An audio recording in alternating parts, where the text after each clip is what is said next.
ذرا تصور کریں، فروری 2026 اسلام آباد کی راولپنڈی چھاؤنی کا ایک کمرہ۔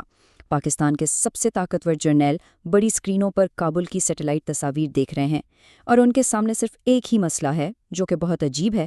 جس افرید کو انہوں نے خود پیدا کیا، اب اسی کو کیسے ختم کیا جائے؟ یہی وہ سوال ہے جس کا جواب آج ہم تلاش کریں گے۔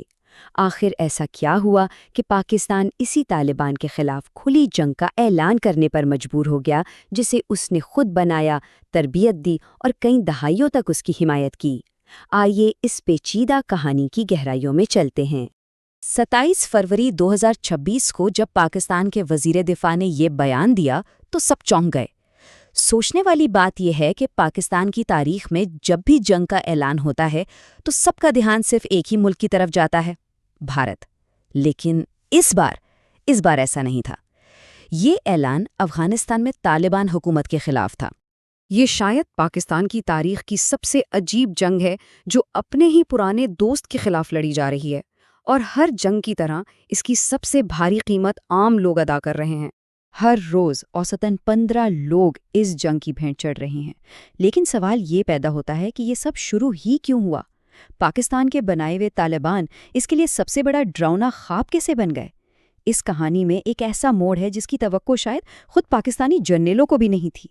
اس موڑ کو سمجھنے کے لیے ہمیں وقت میں کئی دہائیاں پیچھے جانا ہوگا، جب پاکستان نے اپنے سب سے بڑے حریف بھارت کے خلاف ایک تصویراتی چال کے طور پر طالبان کو بنانے کا فیصلہ کیا تھا۔ تو 1990 کی دہائی کی بات ہے۔ پاکستان کی انٹیلیجنس ایجنسی ISI ایک مسئلے کا حل تلاش کر رہی تھی، اور وہ مسئلہ تھا بھارت کا خوف۔ اور حل یہ نکالا گیا کہ اگر افغانستان میں ایک دوست حکومت قائم ہو جائے تو یہ انہیں بھارت کے خلاف اسٹریٹجک گہرائی دے گی۔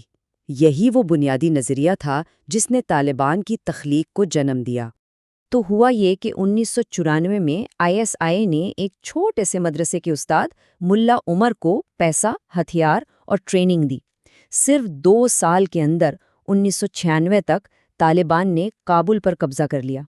2001 میں امریکہ نے ان کی حکومت ختم کر دی، لیکن پاکستان خفیہ طور پر ان کی مدد کرتا رہا۔ اور آخرکار 2021 میں جب امریکہ نے افغانستان چھوڑا تو طالبان دوبارہ اقتدار میں آ گئے۔ پاکستان میں تو طالبان کی فتح کا جشن ایسے منایا گیا جیسے یہ ان کی اپنی فتح ہو۔ اس وقت کے وزیر اعظم عمران خان نے یہاں تک کہہ دیا کہ افغانوں نے غلامی کی زنجیریں توڑ دی ہیں۔ پاکستان کو یقین تھا کہ اس کی کٹ پتلیاں واپس آ گئی ہیں، لیکن انہوں نے ایک چیز کا حساب نہیں لگایا تھا۔ انہوں نے یہ نہیں سوچا تھا کہ جس نظریاتی جنون کو وہ ہوا دے رہے ہیں وہ ہمیشہ ان کے قابو میں نہیں رہے گا، اور یہی جنون اب ایک نئے روپ میں خود پاکستان کے خلاف کھڑا ہو گیا تھا۔ یہیں سے تحریک طالبان پاکستان یعنی TTP کی کہانی شروع ہوتی ہے۔ یہاں ایک بات سمجھنا بہت ضروری ہے۔ افغانی طالبان اور پاکستانی طالبان یعنی TTP 2 الگ گروہ ہیں۔ افغانی طالبان افغانستان پر حکومت کرنا چاہتے ہیں، لیکن TTP کا صرف ایک مقصد ہے: پاکستان کی منتخب حکومت کا تختہ الٹنا اور وہاں شریعت نافذ کرنا۔ اور ستم ظریفی دیکھیں کہ یہ وہی لوگ تھے جو ISI کے حمایت یافتہ مدرسوں میں پڑھے تھے، لیکن اب وہ پاکستان کے ہی دشمن بن چکے تھے۔ اپنے مقصد کو حاصل کرنے کے لیے TTP نے پاکستان کی سرزمین کو خون سے رنگین کر دیا۔ اس کی سب سے ہولناک مثال دسمبر 2014 میں پشاور کے آرمی پبلک اسکول میں نظر آئی۔ صبح کا وقت تھا، جب بچے اپنی کلاسوں میں پڑھ رہے تھے۔ TTP کے دہشت گرد اسکول میں داخل ہوئے اور ایک کلاس روم میں جا کر بچوں پر گولیاں برسائیں۔ اس حملے میں 8 سے 18 سال کی عمر کے 132 معصوم بچے مارے گئے۔ یہ پاکستان کی تاریخ کے سیاہ ترین دنوں میں سے ایک تھا۔ 2021 میں افغان طالبان کے اقتدار میں آنے کے بعد TTP کے حملوں میں خطرناک حد تک اضافہ ہوا، جیسا کہ یہ چارٹ دکھا رہا ہے۔ 2024 میں دہشت گردی سے 2236 افراد ہلاک ہوئے، اور صرف 1 سال بعد 2025 میں یہ تعداد تقریباً دگنی ہو کر 4001 ہو گئی۔ اور یہیں سے صورتحال اور بھی زیادہ پیچیدہ ہو جاتی ہے۔ پاکستان کو اب ایک ایسے مخمصے کا سامنا ہے جو اس نے خود ہی پیدا کیا تھا۔ یہ اس کہانی کا سب سے بڑا تضاد ہے۔ پاکستان کے سب سے بڑے دشمن ٹی ٹی پی کو اسی افغان طالبان نے اپنی سرزمین پر محفوظ پناہ گاہ دی ہوئی ہے، جو پاکستان کا سب سے پرانا دوست تھا۔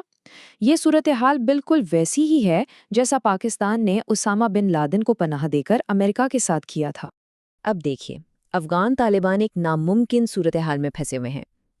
ایک طرف پاکستان ان پر ٹی ٹی پی کے خلاف کارروائی کے لیے دباؤ ڈال رہا ہے، دوسری طرف انہیں ڈر ہے کہ اگر انہوں نے ایسا کیا تو ٹی ٹی پی کے ہزاروں جنگجو ان کے سب سے بڑے دشمن داعش خراسان یعنی ISIS کے کا حصہ بن جائیں گے، جو افغانستان کے اندر ایک نیا اور زیادہ بڑا خطرہ پیدا کر دے گا۔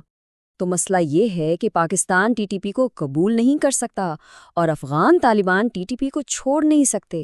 یہ ایک ایسا گہرا تاریک گڑھا بن گیا ہے جہاں سے نکلنے کا کوئی راستہ نظر ہی نہیں آتا، اور اسی گڑھے نے بالآخر ایک مکمل جنگ کو جنم دیا۔ فروری 2026 کے آخری 2 ہفتوں میں واقعات اتنی تیزی سے رونما ہوئے کہ دہائیوں سے پکنے والا یہ تنازع ایک کھلی جنگ میں بدل گیا۔ 16 فروری کو ٹی ٹی پی نے ایک سرحدی چوکی پر حملہ کیا۔ جواب میں پاکستان نے فضائی کارروائی کی۔ اس کے بعد طالبان نے سرحد پر ایک منظم فوجی حملہ شروع کر دیا، اور اس کے جواب میں 27 فروری کو پاکستان نے کھلی جنگ کا اعلان کرتے ہوئے کابل اور قندھار پر فضائی حملے کر دیے۔ اور پھر 16 مارچ کو اس جنگ کا سب سے تاریک دن آیا۔ رمضان کے مقدس مہینے میں کابل کے قریب قائم امید ایڈکشن ٹریٹمنٹ ہسپتال پر ایک فضائی حملہ ہوا۔ ہسپتال کے اندر مریض، ان کے خاندان والے اور عملہ موجود تھا۔ افغانستان کا دعویٰ ہے کہ اس حملے میں 400 سے زیادہ لوگ مارے گئے، جن میں کئی بچے بھی شامل تھے۔ پاکستان نے کہا کہ اس نے دہشت گردوں کے ٹھکانوں کو نشانہ بنایا تھا، لیکن جو تصاویر اور ویڈیوز سامنے آئیں وہ ایک مختلف کہانی سناتی ہیں۔ لیکن اس پوری کہانی کی سب سے بڑی ستم ظریفی کیا ہے؟ یاد ہے یہ سب شروع کیوں ہوا تھا؟ بھارت کے خلاف اسٹریٹجک گہرائی حاصل کرنے کے لیے۔ اور آج حقیقت کیا ہے؟ وہی طالبان جنہیں بھارت مخالف پراکسی کے طور پر بنایا گیا تھا، اب بھارت کے ساتھ تجارتی معاہدے کر رہے ہیں، جبکہ اپنے بنانے والے پاکستان کے ساتھ جنگ لڑ رہے ہیں۔ تو اہم نکتہ یہ ہے، پاکستان کی کئی دہائیوں پر محیط افغان پالیسی ہر میدان پر بری طرح ناکام ہو گئی ہے۔ جس مقصد کے لیے یہ سب شروع کیا گیا تھا، نتیجہ اس کے بالکل برعکس نکلا ہے۔ اسٹریٹجک گہرائی حاصل کرنے کی کوشش نے ایک ایسے دشمن کو جنم دیا ہے جو اب خود پاکستان کی بقا کے لیے خطرہ بن چکا ہے۔ یہ ایک شیطانی چکر ہے۔ پاکستان نے طالبان کو بنایا، طالبان نے ٹی ٹی پی کو پناہ دی، ٹی ٹی پی نے پاکستان پر حملہ کیا، اور اب پاکستان اور طالبان کی جنگ میں پورا خطہ جل رہا ہے۔ سوال تو بس یہ ہے کہ کئی دہائیاں پہلے لگائی گئی اس آگ کی قیمت مزید کتنے معصوم لوگوں کو اپنی جانوں سے ادا کرنی پڑے گی۔